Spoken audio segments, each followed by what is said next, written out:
कानपुर के काकादेव कोचिंग मंडी में छात्रों व युवाओं द्वारा जन जागरूकता अभियान चलाया गया। कार्यक्रम का मुख्य उद्देश्य लोगों को वन नेशन वन इलेक्शन, एक राष्ट्र एक चुनाव की अवधारणा के बारे में जागरूक करना था, ताकि आम जनता को इस महत्वाकांक्षी पहल से जोड़ा जा सके। इस अवसर पर उपस्थित युवाओं ने 13 सितंबर 2025 को आयोजित होने वाली मैराथन में अधिक से अधिक लोगों से भाग लेने की अपील की। इस जन जागरूकता अभियान में जिला संयोजक दिग्विजय सिंह, अभय द्विवेदी, रिक्की ठाकुर सहित कई कार्यकर्ता मौजूद रहे।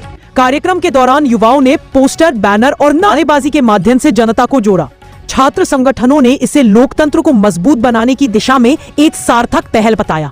राष्ट्रीय चुनाव लागू होगा तो देश में जो तरह तरह के खर्चे हो रहे हैं चुनाव के नाम पे, वो बंद होंगे। देश में जो बचा हुआ पैसा चुनाव से आएगा वो शिक्षा व्यवस्था में, चिकित्सा व्यवस्था में लगेगा। इससे आने वाले यूथ को बहुत लाभ मिलेगा।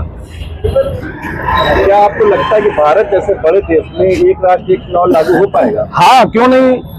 सन 1952 से 1967 तक देश में एक राष्ट्र एक चुनाव ही होता था। 1952 से 1967 के बीच में संविधान के निर्माता बाबा डॉक्टर भीमराव अम्बेडकर जी ने उसी संविधान के तहत देश में 1952 से 1967 तक देश में उसी व्यवस्था से चुनाव कराया था। वही आज हम लोग दोबारा उसको, अभी जो बीच में बंद हो गया, उसको सुचारू रूप से चालू करने के लिए हम लोगों ने उसकी आवाज को बुलंद किया है।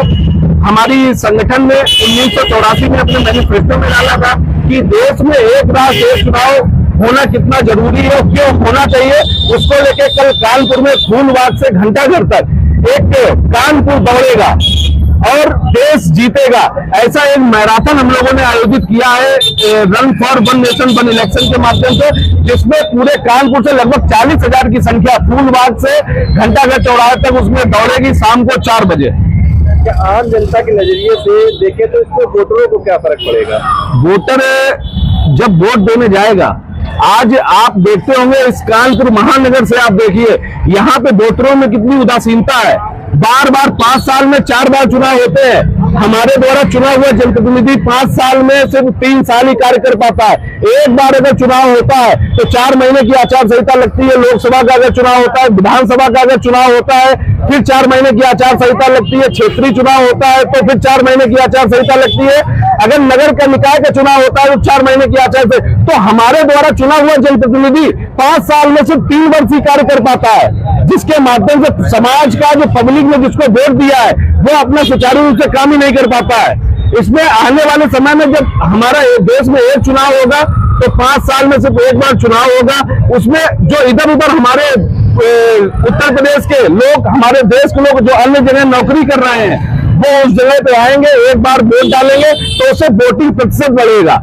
इसका एग्जाम्पल के तौर पे हम लोग बोल सकते हैं 5 राज्यों में पूरे देश में एक साथ चुनाव होता है। अरुणाचल प्रदेश, उड़ीसा, सिक्किम, मिजोरम और आंध्र प्रदेश। उसमें वोटिंग के प्रतिशत अगर आप देखेंगे तो लगभग 75% के ऊपर सभी राज्यों में एक साथ जब चुनाव होता है तो 75% के ऊपर वोटिंग का प्रतिशत जाता है। राजनीतिक पार्टियों भाजपा को छोड़ के इसका और पार्टी क्यों नहीं समर्थन कर रही है? वो इसलिए कि वर्तमान सरकार इसको लेके आ रही है।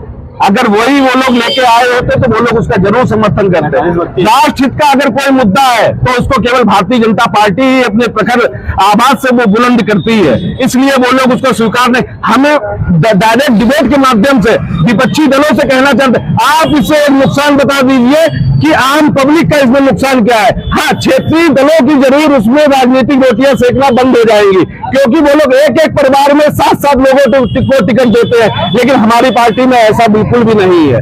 अगर देश में एक चुनाव होगा तो जो सांसद का चुनाव लड़ेगा वो फिर विधानसभा का चुनाव नहीं लड़ेगा, जो सांसद का लड़ेगा वो ब्लॉक प्रमुखी का चुनाव नहीं लड़ेगा।